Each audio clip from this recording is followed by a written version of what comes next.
I want you to picture a very specific, like slightly surreal scenario. Okay, I'm listening.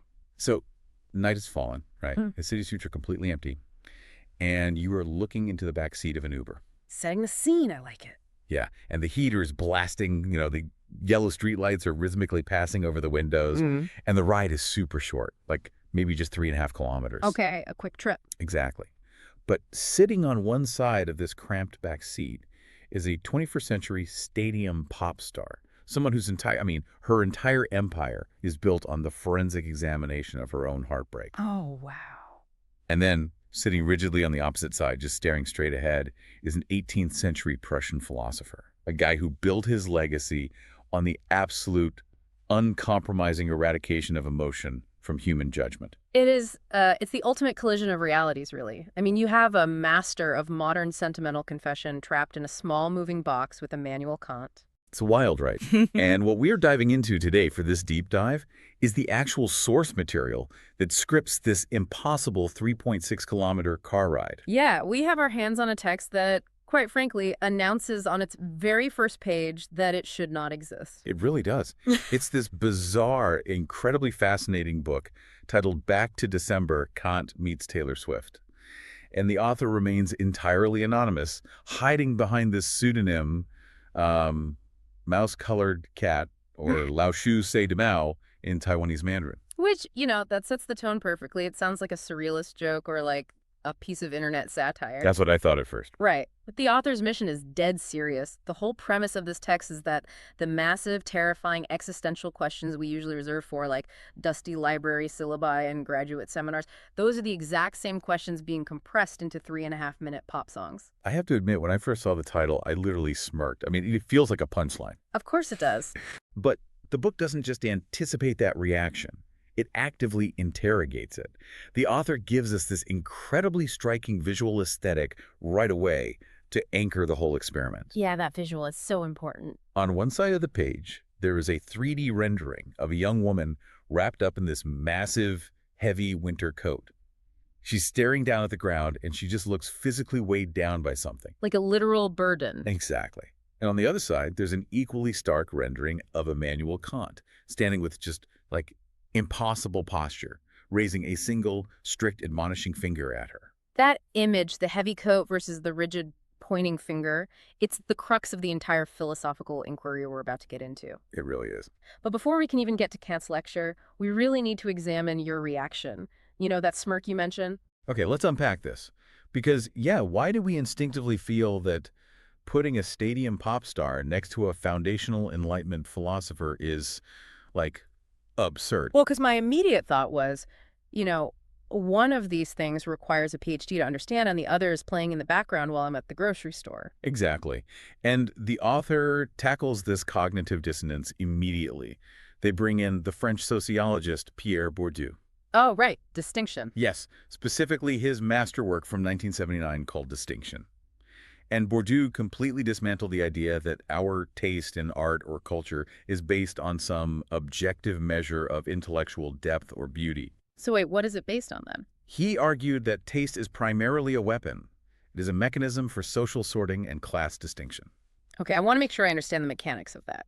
Are we saying that the divide between what we call high culture, like, I don't know, a Beethoven symphony or a Kantian treatise, and low culture or mere entertainment isn't actually about the complexity of the work itself? Well, Bourdieu would argue that while structural complexity obviously exists, the function of the divide is social, not intellectual. High culture operates on what he called cultural capital. Cultural capital. Right. Like you need a specific background to access it. Exactly. You need the right credentials. You need a university education to even understand the jargon. You need the leisure time to sit down and read a dense 500-page book. Which a lot of people just don't have. Right. And you need the implicit social training, what he called habitus, to know how to behave in an opera house or a philosophy seminar. So when you discuss Kant at a dinner party, you aren't just discussing ethics. They're showing off. You are signaling to everyone in the room that you belong to a specific socioeconomic tier. You were flashing a badge. Wow. Precisely. Pop culture, conversely, is democratic. It circulates via Spotify playlists and radio waves. It requires no prerequisite education whatsoever. None at all. And because of that accessibility, the elite class basically must categorize it as lesser. That makes a lot of sense. But it Hmm. also reveals this massive built-in irony, doesn't it? Like pop culture is viewed with suspicion specifically because it successfully reaches millions of people. Yeah, its success is its downfall, in a way. Because if an idea is so universally resonant that 70,000 people in a stadium can scream the lyrics together, it instantly loses its value as a status symbol. Right, because everybody has access to it. Exactly. You can't use it to prove you are smarter or more refined than the person next to you at the grocery store, because that person is humming the exact same song. It cannot elevate you, so society just agrees to look down on it.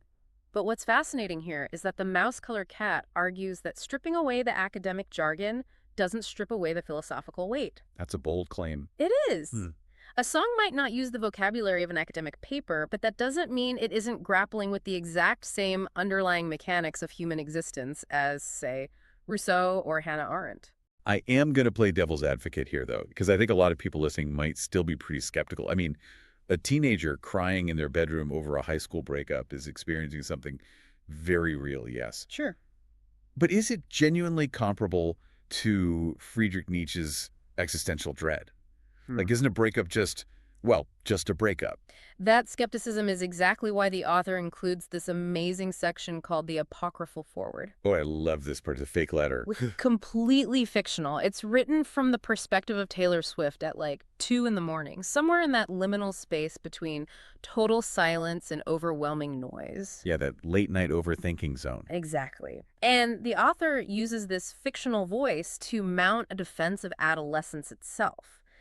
The argument is that adolescence is the ultimate crucible of philosophical crisis. The imagery used in this fake forward is actually pretty violent. It describes adolescence as feeling the world with the violence of a summer storm. Which is so evocative. It is. And when you think back to being 16 or 17, that rings true. Everything feels apocalyptic. If someone betrays you, it doesn't just hurt your feelings, it shatters your fundamental understanding of reality. Which is the very definition of an existential crisis. Right. The author draws a direct line between these states. The teenager lying awake, staring at the ceiling, wondering if they are defined by the people who love them or the people who leave them. That is not melodrama. What is it then? That is a raw, unrefined version of Søren Kierkegaard's. The concept of anxiety. Kierkegaard wrote about the dizzying terror of human freedom and the weight of choice. And the teenager's feeling that exact same thing. The exact same terror, they just don't have the academic language to dress it up. When a teenager feels that a breakup has destroyed their future, they are confronting Nietzsche's concept of amor fati, the challenge of accepting and loving one's fate, including the suffering. There's this line from the text that really hit me. The ghosts that haunt our hallways actually have university degrees. The great line. It's incredibly validating. And there's this brilliant wry joke slipped into the very end of this fake forward. The fictional pop star writes, apparently Kant loved the bridge in Cruel Summer. It's a fantastic tension breaker. But it also does some heavy lifting philosophically. How so? It strips the imposing marble statue aura away from the philosopher. He drags him down from the ivory tower and places him right in the middle of a screaming crowd. Oh, I see. The author is giving the listener a very clear directive here. Yeah. Do not let the academic establishment convince you that your intense, everyday emotions are somehow intellectually void. Right. It's saying your doubts are philosophy. Your grief is a line of inquiry. Exactly. So if we are granting this pop star the philosophical license to ask these massive questions, we really need to look closely at the man she is asking. We need to establish who Immanuel Kant actually was, because he is the foil in this entire experiment. Oh, he absolutely is. And to say Kant was a creature of habit is, well, it's a gross understatement. Right, he was born in 1724 in Königsberg, East Prussia. Yes, and he lived a life of such absolute mechanical routine that it honestly borders on the absurd. He never traveled, he never married. The text actually calls him a human metronome, which is terrifying. There is this famous historical anecdote that his neighbors would literally set their pocket watches by his daily afternoon walks. That is true. He would leave his house at the exact same minute every single day. If you want to understand his philosophy, you just have to look at how he structured his physical reality. It was a life completely fortified against chaos. And yet, the author highlights the one legendary exception to this routine. Throughout his entire life, there was only one day, just one, where Kant failed to appear for his daily walk. Let me guess.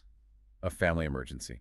A severe illness. No. The only thing powerful enough to break Immanuel Kant's routine was a book. A book. Specifically, he had acquired a copy of Jean-Jacques Rousseau's Émile, which is a foundational treatise on the nature of education and human goodness. Oh, wow. Kant was so entirely consumed by reading it that he completely lost track of time and just stayed indoors. I love that detail so much because it shows that beneath this robotic exterior, there was a mind completely ravenous for ideas. A profoundly active mind. And that mind went on to produce some of the most complex architecture in the history of thought.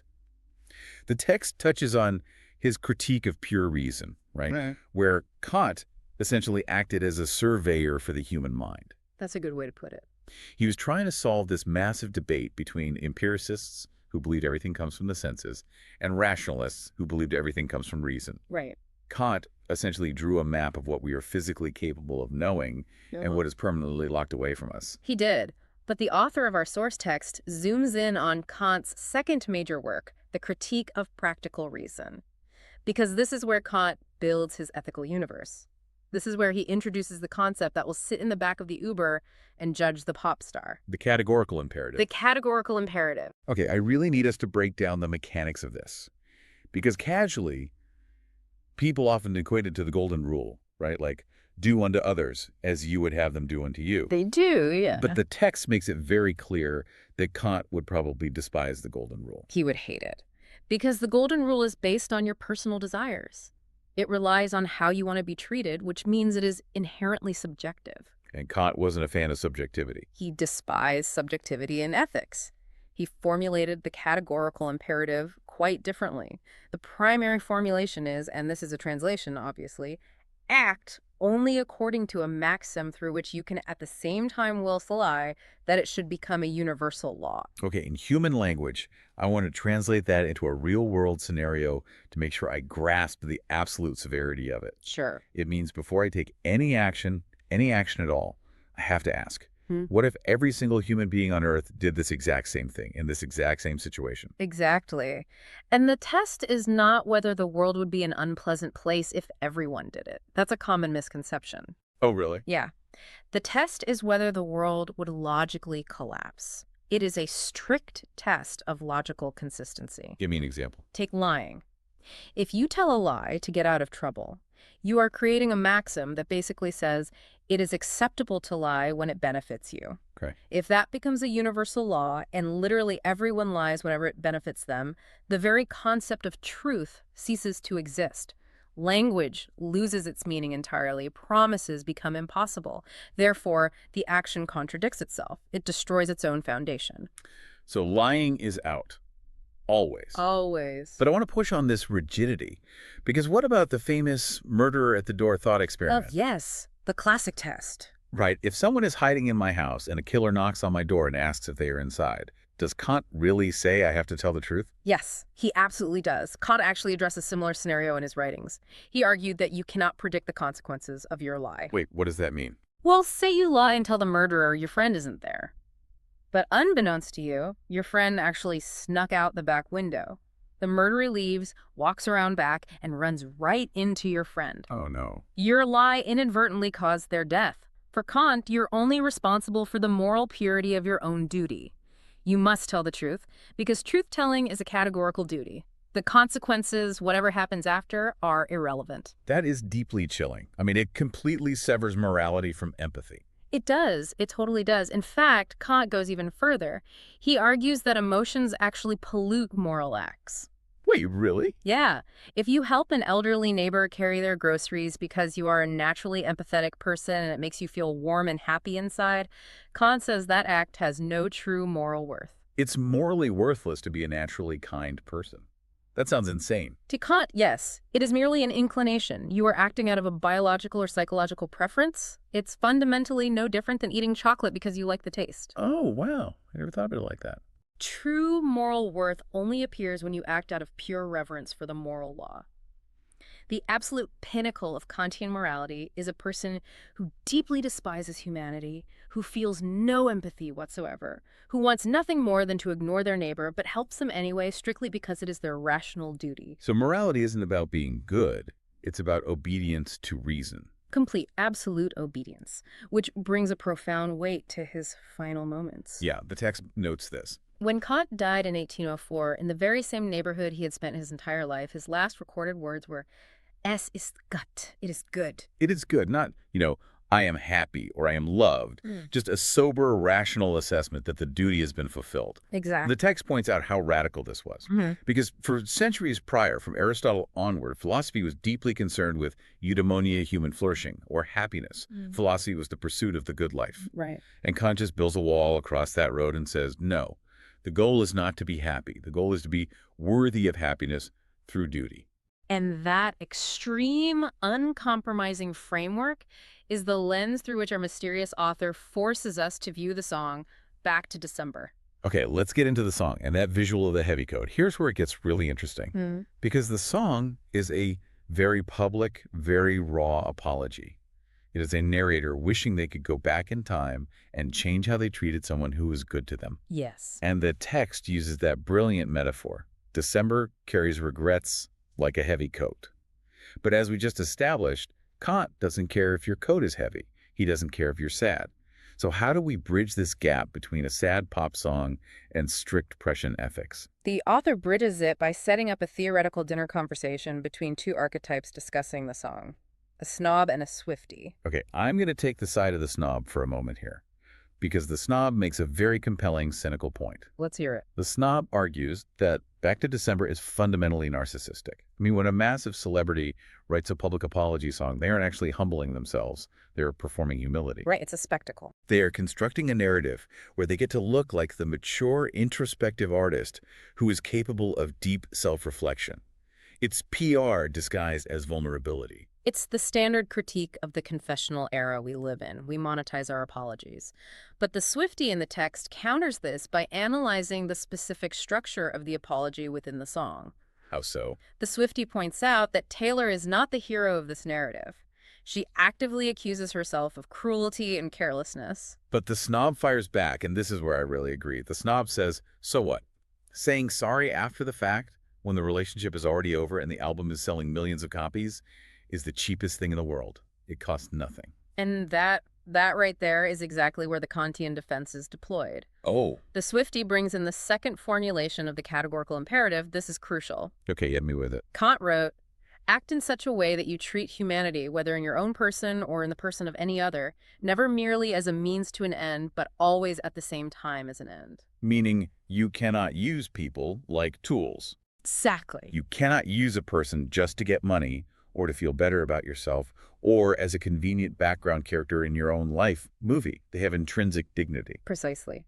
And the Swiftie argues that the core realization of the song is the narrator recognizing she violated this specific universal law. She treated her partner as a mere means. Right, perhaps as a distraction or just a comforting presence while she focused on her own ambitions.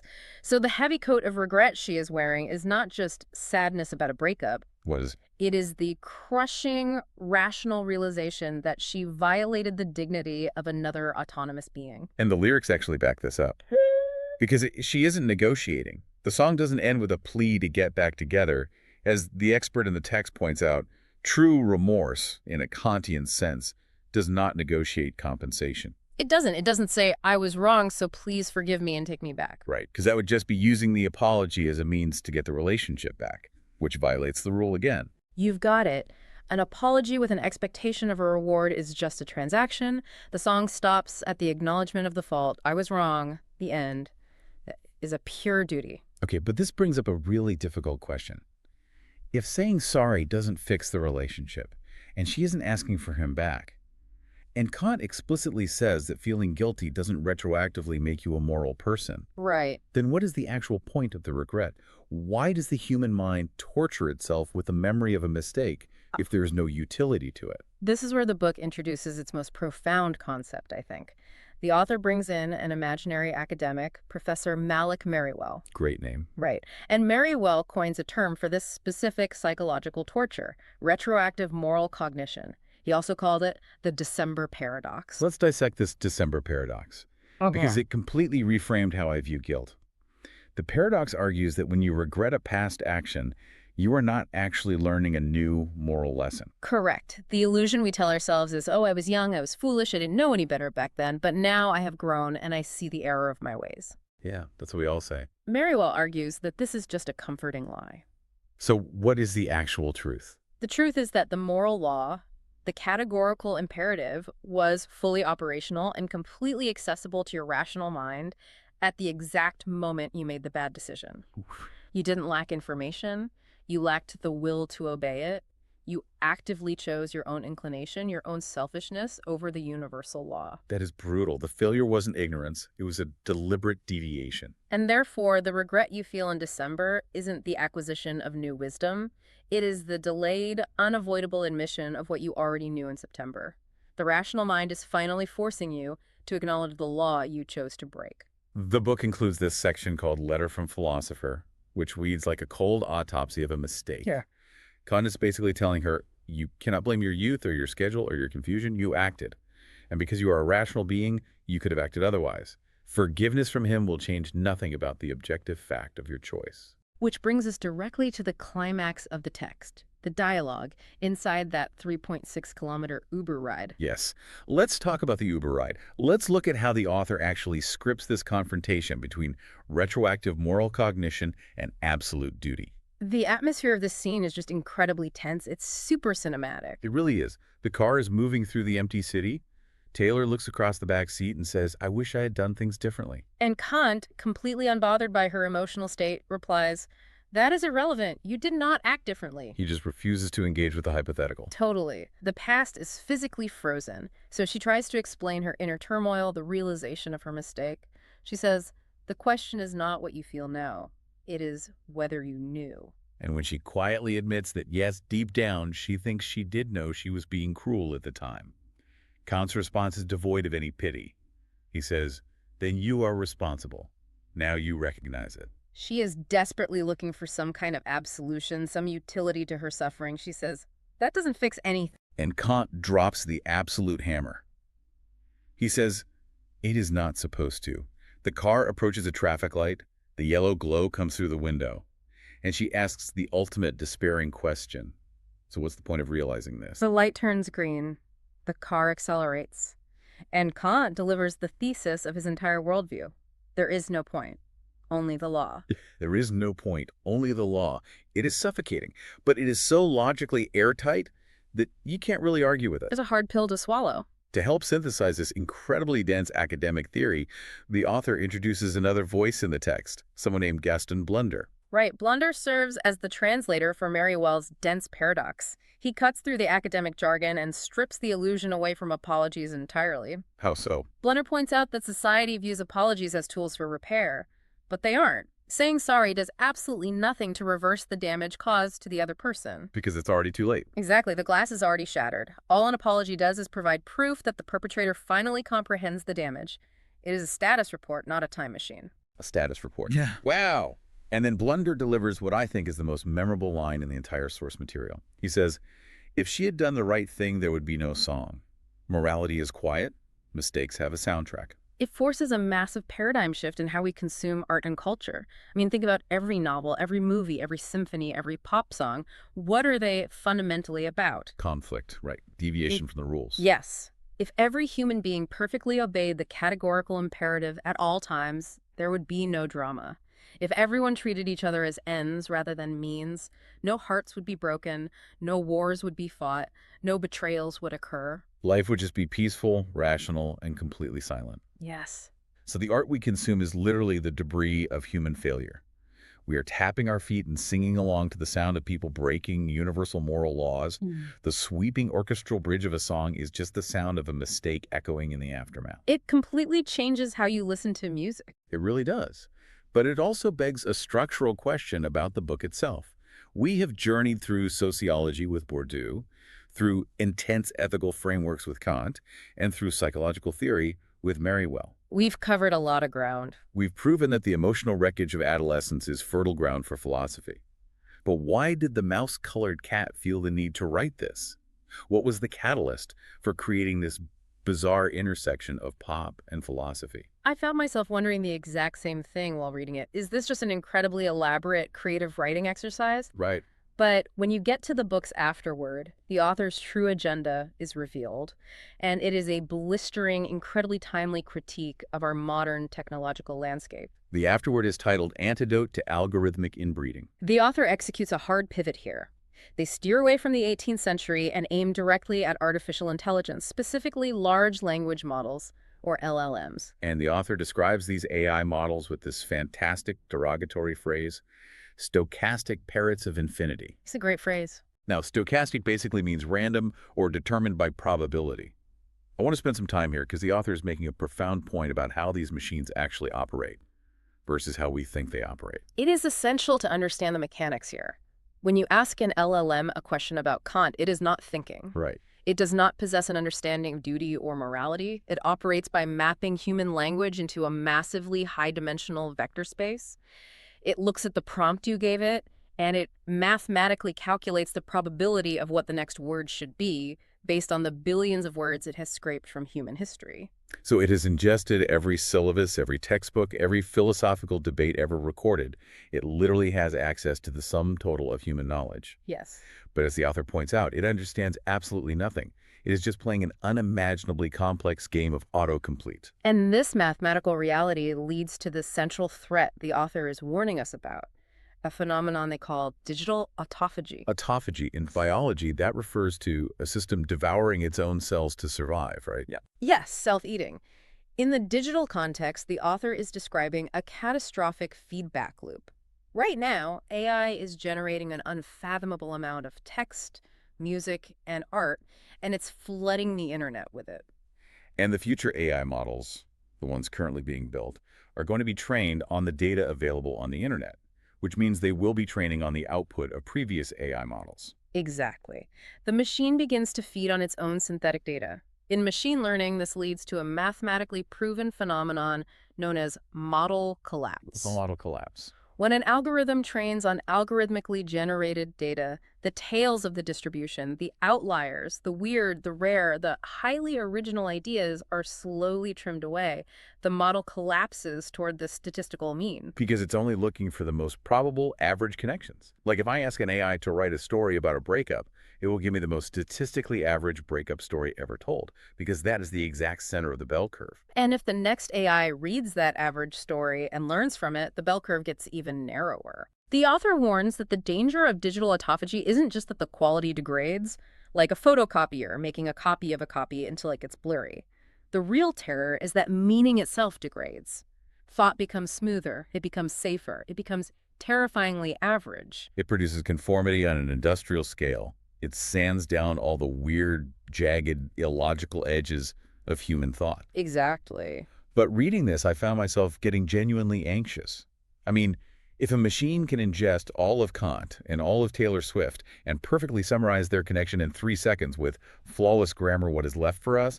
Have we engineered ourselves out of the equation? Is the human mind obsolete in the library? That anxiety is totally valid, but the author provides a counter-strategy.